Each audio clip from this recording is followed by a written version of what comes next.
That's good. And the shower. Let's get this all in the same video here. There you go. Seems to be coming out adequately strong, I would say. Yeah. Well, I was going to explain to him how to work the well too.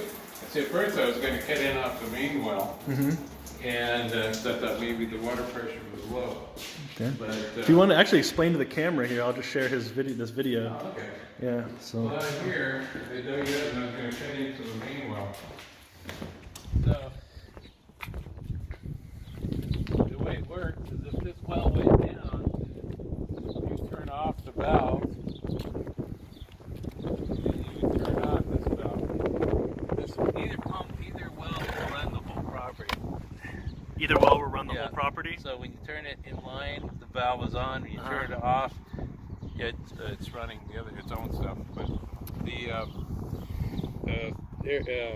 this well here runs the house, runs this house, and runs some of the irrigation. The big well runs the back house and some of the irrigation. Oh. But either way, You said this well can run. both will run. Both. Yeah. Either well will run. Well, that well only runs this, but this well can run both. Both wells. Both wells run both. Yeah. Oh, okay. This is the valve that tells. This will switch. Yeah. So if right now it's on a position that it's just running. Well, right now with this one off, it's not feeding that well.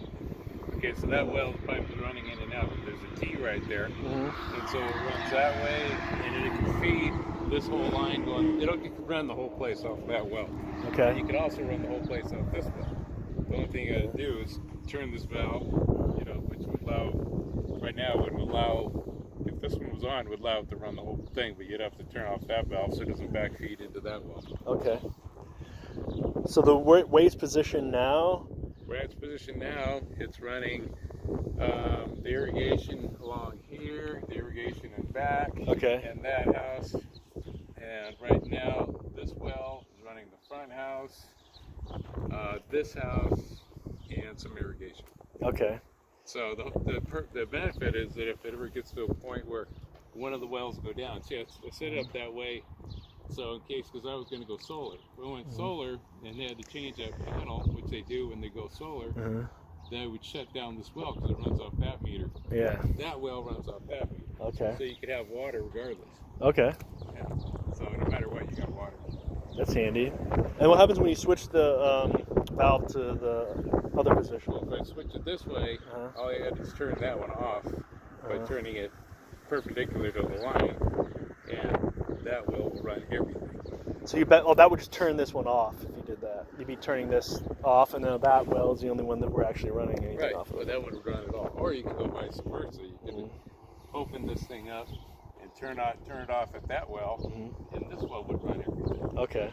So you have more pressure with that one. All right. See, at first I thought there wasn't adequate water pressure, but then I found there was a plug in the line. Oh, the plug in the line was the major issue there. It's limited water, really. Yeah. Okay. At first I was going, well, maybe the irrigation was on, so I came down here and I went inside and checked out for the irrigation, and there is no water pressure. So then I Okay, so it was did it, checked everything out. Oh, I have a plug in the line, so I dug it up here and redid it. okay. So that solved that issue. Yeah, so it's all Nice. And what about this one? Can we check that? Yeah, this one back here, water pressure's fine. There was an issue with a circuit breaker in the back because they said it was too big of a breaker, too small a wire.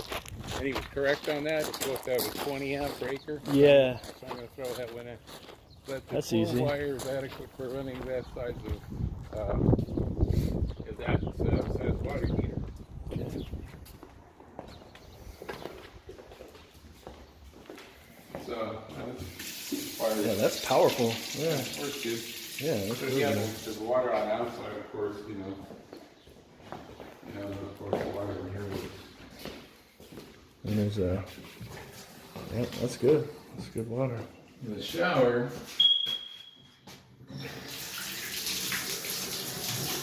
There you go. Ooh.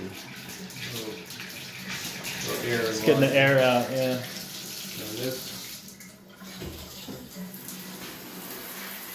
There you go.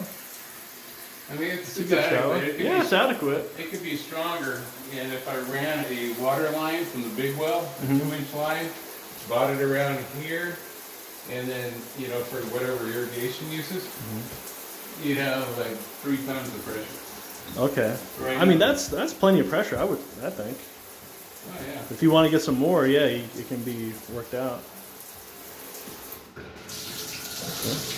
Yeah, that's strong.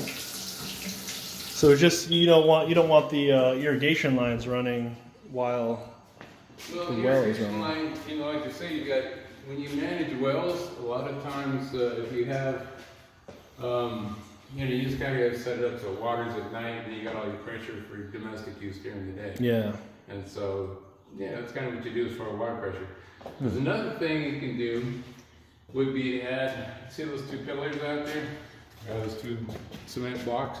That was for a water tank.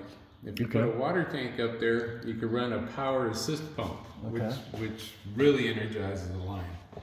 And so you could just have a storage tank, and then you have a assist pump that would kick on when you want to really energize the water line. Then you can have water pressure up to like 120 pounds. All right, which is probably more than you want because you're gonna start blowing. Right now, it works off the pressure off the wells. Yeah. But if you want to really boost it, because I had a house before where I did that, and because I had irrigation, the water was really no pressure off the pump. Yeah. So I ran it to fill up the tank, and then I just jammed it with a power assist pump, and it just, you know, went like crazy. But all right. I think that's pretty adequate. yeah. So any other issues?